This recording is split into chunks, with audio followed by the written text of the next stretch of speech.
All right, recording is rolling. It is Monday, May 13th. All right, so here, remind you guys a little bit what's going on with exam schedule. I know we're right in the middle of exam season. Got this fun schedule going on today. I think just today and tomorrow is the last two times we're doing this schedule where you got this 2.5 hour class to start off the day. So just today and tomorrow. Here's today, here's tomorrow. All right, and then got senior exams coming up this week, and then final exams for everybody else the week after. So here's a senior exam schedule. Wednesday, that's 2 days from now. Wednesday, seniors have English and math. Thursday is science and social studies. This class is a science class, so I think I have like 4 or 5 seniors. I'll give them the exam on Thursday. Friday is electives makeup. Yeah, that's all for seniors. Now, next week is for underclass, so starting on Tuesday. And I think it's going to start with period 7 is Tuesday, and then each day after that goes 6, 5, 4, 3, 2, 1. So there you go. All right. So there's the context. We got exam season. Now, you guys remember this class, the final exam is going to be formatted just like the midterm was, where it's in 2 halves. One half is 50 conceptual questions. Right? We've reviewed all those in this class for the final. Right? And then the second half is going to be 10 algebra-based puzzle type questions. Okay? So here, I'll do a little bit more with you guys on that because I got the exam printed ready to go. Know what the questions are going to be. Actually, I've gone through and pulled all the relevant posters to whatever questions I could ask about the on the puzzle half. Right.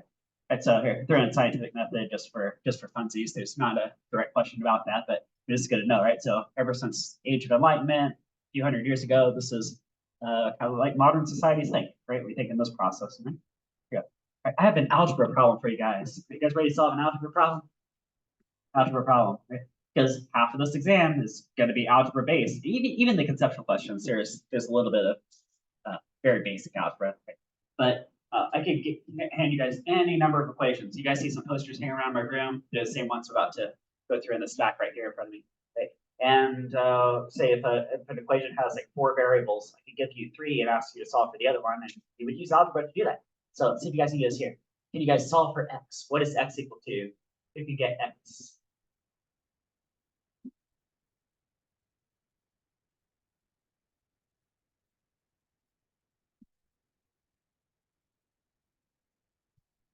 Who knows what the answer? Yeah. 7? Yeah, 7. 7's the answer. Right. Actually, there's also a second answer. So 7 is correct. Right. Does anybody know what was the other answer?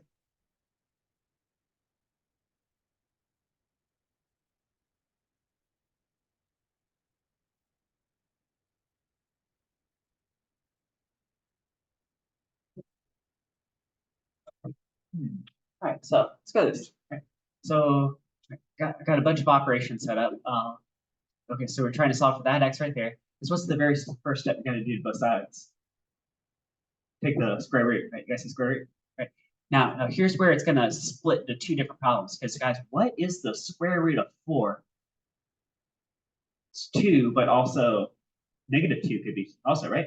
It's -2 times -2 is also 4. Right, so that's where it splits into 2 parts. Right, so there's the square root of 4 right there. Right. What's the next step? Cross multiply is 5. 2 times 5 is 10. Boink, boink right there. Right, then add over this 11. Right. Now 10 plus 11 is 21. But what is -10 plus 11? What is that? It's like 1, right?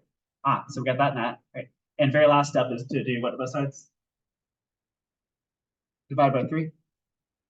Boom. There you go. Right, 1/3 and 7. Those are the 2 answers to that question. So you guys are pretty good at algebra by this point in the class. Ooh, I did ask a question that does involve some kinematics, so sorry to bring up a similar type question. Okay. Actually, all it is, there was a problem in your textbook that involved, I think, like waves bouncing and, right. So you guys see distance equals speed times time. That could be true for no acceleration, right? Like, what if something goes at constant speed? Hey, like, how about a sound wave? Well, let's do an echo. Well, let's do an echo. Right. Suppose you send a sound signal, got like a bullhorn here, or all that. Right? sending out some sound waves. So maybe these could be like the high pressure points of a wave, right? Say there's like a brick wall off in the distance. Right, so here's my brick wall, right? Something like that. And then these sound waves are gonna echo off the wall, a boing, okay, and go back to the source. Right, and then you'll hear it. Okay, so let's see, give us some values here. Maybe I want to know what is the distance to the wall. Right, so I'll put that D for distance, D distance to the wall. And then I'll give you guys speed of sound. So let's go V sound is, I'll make up something. Let's go 340 meters per second. Okay. Let's say the time it takes, I'll put delta T for time. Right. So you go into this bullhorn, and then let's say 1.5 seconds later, 1.5 seconds later, right, you hear the echo. 1.5 seconds. Right. Question is, how far away is that wall? What's that distance? So, see, I'll solve it. You guys solve it. Let's see if we get the same number here. All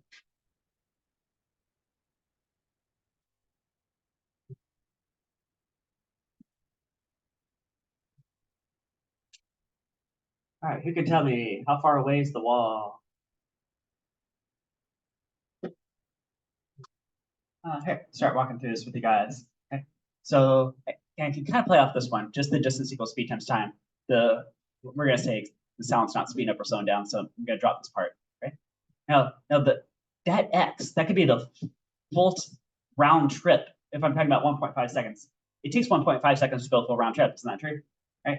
So here I'll do x equals vt, x equals vt. Right.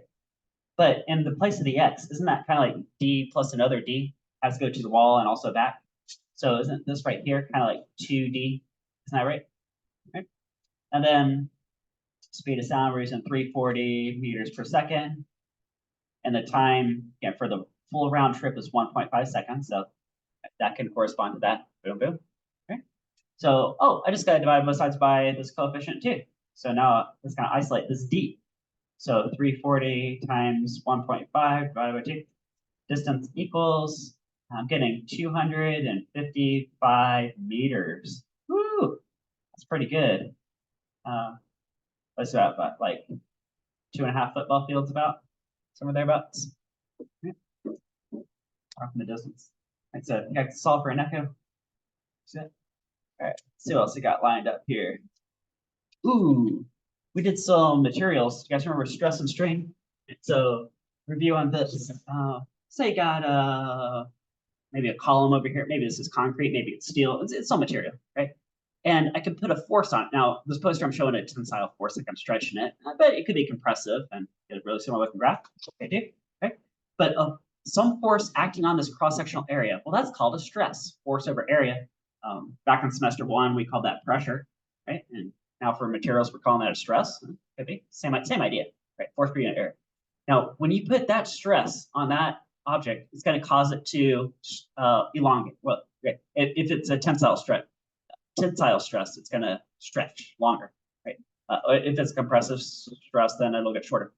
And the percent that it changes its length as a result is called strain. Okay, so we have a stress causing a strain, right? Stress and strain. Okay, and here's the flow relationship, right? So force over area, that's stress, equals, and this is delta L over L is the resulting strain. Let's get that. This capital Y stands for Young's modulus. Oh, there it is, Young's modulus. Right. Actually, this equation really only applies to this elastic zone right here. Right? Young's modulus, which is a material property. So I have to tell you something about material property. So I see possibly 1, 2, 3, 4, 5 variables there. If I give you 4 of those, could you solve for the 5th one? Right? Could you guys do that? Right? Like maybe I want to know how much does a steel column stretch if you put a tensile force on it, just like this picture. Right? It could be the delta L. Okay. So say I could tell you how much force. I could tell you what is the cross-sectional area. Boom, boom. I could tell you Young's modulus. Say how much does it stretch or compress, if I ask it that way. Right? Also, I'll tell you the original length of the beam, so that matter too. Right? So whatever these numbers are, you can plug it in your calculator. I can divide the y down and cross multiply the L. So it'll be force times L over A times Y. right? And that could be the answer there. Of course, if you had some numbers, you could put that in your calculator. Right? You guys can do that. A little algebra shuffle. Right? Okay. You guys can navigate stress and strain. And so there's some engineering right there. Ooh, around the same time, we were looking at this one, ideal gas law, right? So I got this balloon. Let's see, inside this balloon, there's some pressure. There's a fly flying around, some pressure in there. This balloon has some volume. N could be a number of moles of gas, like how many little gas molecules are flying around. This R is some constant, which depends on the units you're working with, really, right? Like, is volume in liters? Is volume in cubic meters? Is volume in cubic feet? Is pressure in atmospheres? Is pressure in pascals, right? Those all associated with different R. It's just some constant type thing. And then capital T could be a temperature. But remember, you have to use absolute temperature. So you have to use the Kelvin scale. Because that could be absolute, right? Okay. I forget what question I asked about this. I know there's some question. Right? That's why I pulled this poster. I might give you all the values except for one, and how do you solve for it? And kind of like we just did with those stress and strain. If I give you all the values except for one, you can solve for it. Right? More likely, I think I probably would have asked a question like a proportional change. Like how about this? Right? Suppose you're going to heat the balloon up. Right, guys, if you heat this balloon up, do you think it's going to expand? Right? And how much? Like if you triple the temperature, kind of extreme example, but let's run with it. If you triple the absolute temperature, say you go from like 100 Kelvin to 300 Kelvin, triple the temperature, right? Say, and let's say the pressure is the same. So we'll hold pressure constant, right? Guys, triple the temperature, what happens to the volume? It goes up by a factor of also 3, right? If the right side triples, the left side has to triple, right? I'm holding it all else constant, right? It's tied off, R is a constant, keeping the pressure the same, okay? Okay, so that could be one scenario possibly I could ask, right? Ooh, what about this?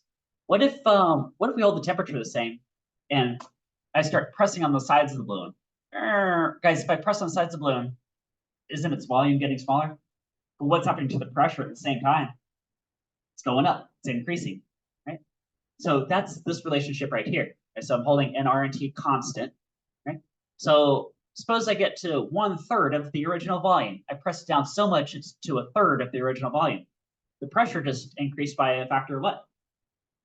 3, because 3 times 1/3 would be a wash, and then it would give me the same, like if everything on the right side of the equation is the same, then 3 times 1/3 will balance that equation, right? And the third type proportion main question I could think of would be, what if we change out this balloon with like a can, like a steel can, it's sealed can, right?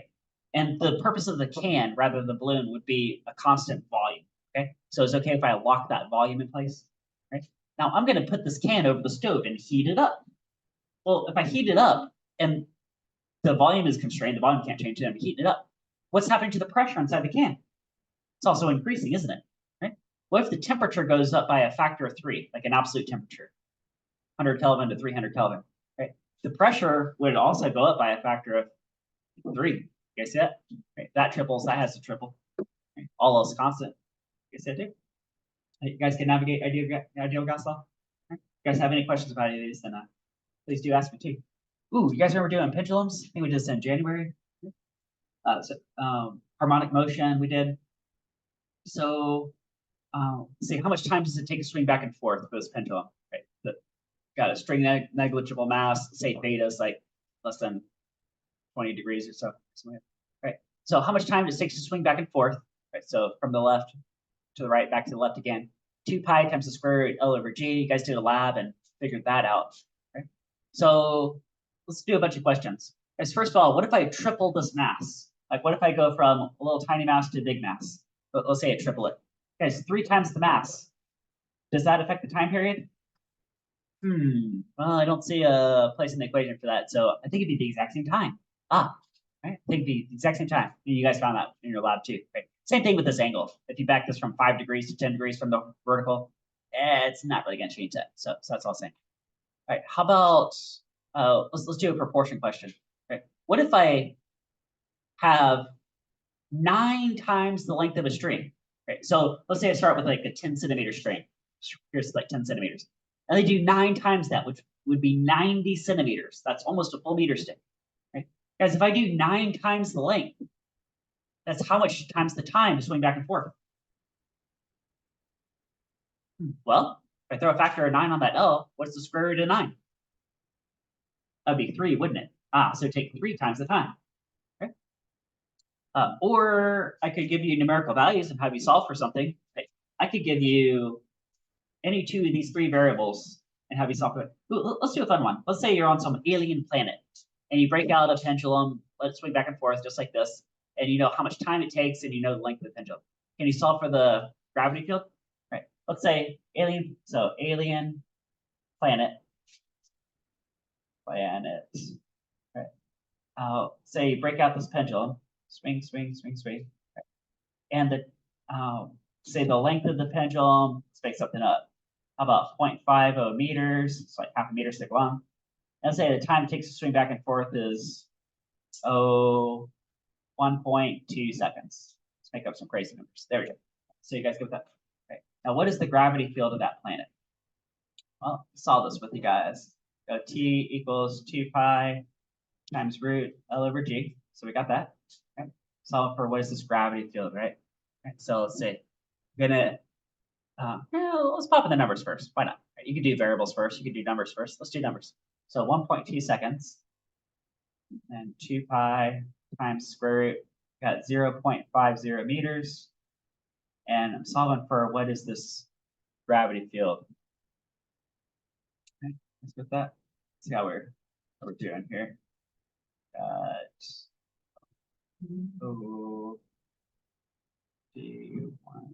Yeah, okay, so we go. Okay, so I'm going to divide both sides by 2 pi. So 1.2 seconds divided by 2 pi. Put that in parentheses though, right? That's equal to the square root. Right. I can square both sides. 0.2 seconds being squared divided by 2 pi quantity squared equals 0.50 meters divided by g. Okay. And then what I want to do is take a cross multiply the g, cross multiply the 2 pi quantity squared, and then divide the 1.2 seconds being squared down here. Okay, so let's see if I can put that all together right here. So g equals, we're going to get 0.50 meters times 2 pi quantity squared, all divided by 1.2 seconds being squared. Okay, let's get a gravity field, meters per second squared. Yeah, that looks good track.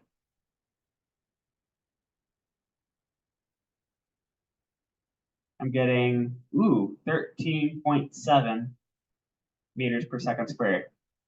There you go. There you go. So now you can know the gravity field of the planet. Would you feel a little bit light or a little bit heavy on that planet? A little bit heavy, right? Because on Earth, this number is 9.8. Planet's 13.7. A little bit heavy. All right, what's next here? Snell's law. Yeah, you guys remember this? Shine a laser into a glass block. It's going to refract, right? Or put a pencil on a glass of water. That's like this, right? So this angle theta 1 different than this angle theta 2. Here's that relationship. So n is index of refraction. Let's take this right here. Okay. And these angles are, well, incident angle or refracted angle could be, right? Right. So for air, n we're going to call 1.00. I would give that to you if I wanted you to solve something like that, right? A true vacuum is exactly 1. The air is pretty close, so we'll just round that to 1 anyway. Okay? And then, hey, maybe with good question, what I probably asked is, although I forget for sure, right, is what is the index of refraction for, let's say this is like glass, and we've got some glass and we want to know. Right? Could you in your calculator plug in, see this angle if I gave it to you, this angle if I gave it to you, right? And then its your refraction for air could just be 1, right? And then divide the sine theta over, and then you could solve for that n right there. You could do that, right? Do you guys see that? You saw that question? So Scott, I will give you guys a circuit. So we did take a good amount of time to do some electricity and circuits. You guys remember that? Circuits, right? So here's resistors in series. It's very simply add them all up and you get the total resistance. The other main way of wiring resistors together was parallel, like this, right? This was the same math as if there's a team of people working on a project. Every time you add a person to the project, they do the job faster because they can all pitch in. Okay, so let's see. You could use this fraction method, right? Add together the reciprocals of the resistors, and then take that reciprocal. That can give you the total resistance. Okay? Now you can do product over sum if you only do 2 at a time. Let's do a quick example here. So say I got resistor. We do something that hopefully we can do intuitively. Say this is 12 ohms, 12 ohms, 12 ohms, do something like that, right? Now, if it was 3 people painting a fence, took them 12 hours, 12 hours, 12 hours, then we get a 3-man team, should they be able to knock out the job in like 4 hours, I think? 12 divided by 3 is 4, right? I think the answer is going to be 4 ohms. Now, one way you could do it, here, show you guys this work. 1 over R is 1 on 12 plus 1 on 12 plus 1 on 12, right? Therefore, R equals our total, maybe we should say, right? Let's try this out. 1 over 12 plus 1 over 12 plus 1 over 12, right? But then I still have to take the reciprocal. So 1 over that is, it is 4. It's 4 ohms, right? Just like I was thinking. Aha. Right. Now, if you want to do product over sum, remember you can only do it 2 at a time. So maybe I'll do these 2. I'll write that number down and bring in this guy. So the equivalent resistance for just the top 2 could be 12 times 12 over 12 plus 12. That's what, 144 on 24, which is like 6, but we're not done yet. Right, then the total resistance is, now if these 2 guys together is collectively 6. I can bring in this guy 12. Do another product over sum. 12 times 6 over 12 plus 6. Right, and I know what the answer is going to be because I already solved it with this other method, but just confirming that. That's 72 over 18. Yeah, that is exactly the same thing as before. 4 ohms. Boom. That. Okay. There you go. You guys can do resistors and series, resistors and parallel. All right. Now, once you solve the total resistance, you can go answer other questions like how much current is flowing. You guys remember Ohm's law? So you got some resistance. You hook that up to some battery. That's a voltage source. Right? How much current's going to flow? V over R. So suppose you hooked up like 12 volts. And you have 4 ohms. Guys, 12 volts on 4 ohms. How much current is that? Is that 3 amps? You guys see 3 amps? Right? 12 on 4 is 3. You guys see it? You guys see it? Okay. And the other question, it could be how many watts of power? That's through Joule's law. Here's 3 perspectives, and they all work. They'll all tell you the same thing. You can go current times voltage, current squared times resistance, voltage squared divided by resistance. Let's do the same number example that I just get. So let's do 12-volt battery and 4 ohms. Right, 12 volts, 4 ohms. So if I got 12-volt battery, let's see, square that, divide by 4 ohms. That's like, like 36 watts that could be, right? So power could be in watts. Right? You guys could do Ohm's law and Joule's law. All right. Okay. In class, we did all Kirchhoff tables. Right? You guys got your Kirchhoff tables. Okay. And here's the last poster I got. There's 10 questions, and got a question per poster. Right? So special relativity. You guys remember Earth twin versus rocket twin? Earth twin, rocket twin. All right, so we got here. Let's say rocket twin is flying around close to the speed of light. How much time would pass for each of them, Earth twin and rocket twin? So T for Earth is T for rocket twin divided by this Lorentz factor, 1 minus v squared on c squared. Right? Let's say I have rocket twin flying around at half the speed of light. Right? Let's say, and let's say for 1 year. So 1 year at half the speed of light. I would give you all these numbers, and the question is, could you just solve this in your calculator? Right? So let's do 1.5 times 10 to the 8 meters per second, 3 times 10 to the 8 meters per second, and then don't forget to square, like that. You got here. All right, so 1 year divided by the square root of 1 minus 1.5 squared over 3 squared. So I'm getting 1.15 years. It's a little bit more than a year. Yeah, I think that's how that twin paradox was working out. Like Rocket Twin was staying young and Old Twin was growing a big old white beard. Like it's like more time had passed on Earth. And that's what this says too. They move at a relativistic speed. All right, so there you go. And so I'll review some algebra-based puzzles right there. But we're at the end of class right there. So that is a wrap on today.